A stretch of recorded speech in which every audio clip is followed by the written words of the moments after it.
मिजाज आज सही नहीं है, महलू मठाई तो दही नहीं है।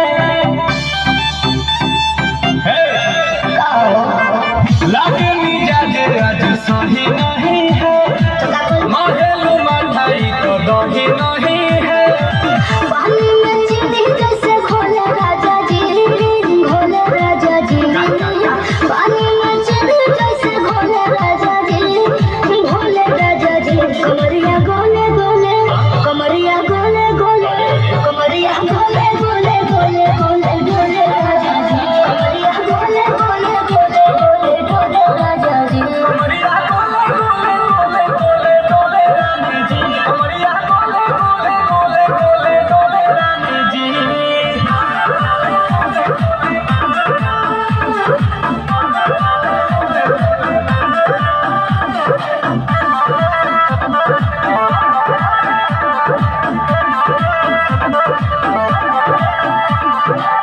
लागलू ऐठे कोहरा में बैठे, करे करे जा धक्का धक।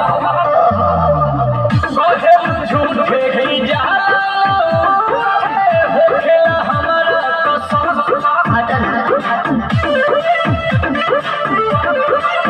सुनो ना ये जी सैया, दवा हमरे जी सैया, फटाफट ला दो जाके रोने जी सैया। बात को मीठी मीठी बोले राजा जी, बोले राजा जी।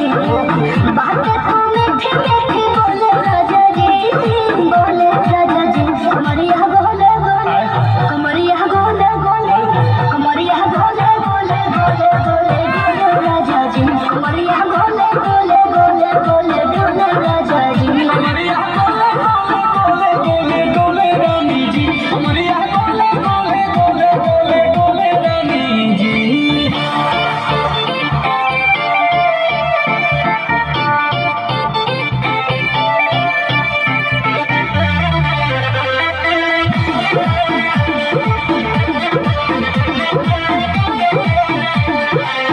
एहो हसीना इशारों के बिना, सीना से जालू रखे सट। होला ये रानी गरम जवानी, बाकी पिए लुगाटा कहट।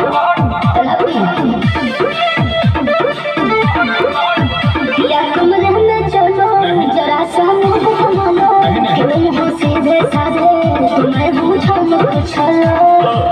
आओ बाबा तो होले होले राजा जी, होले राजा जी।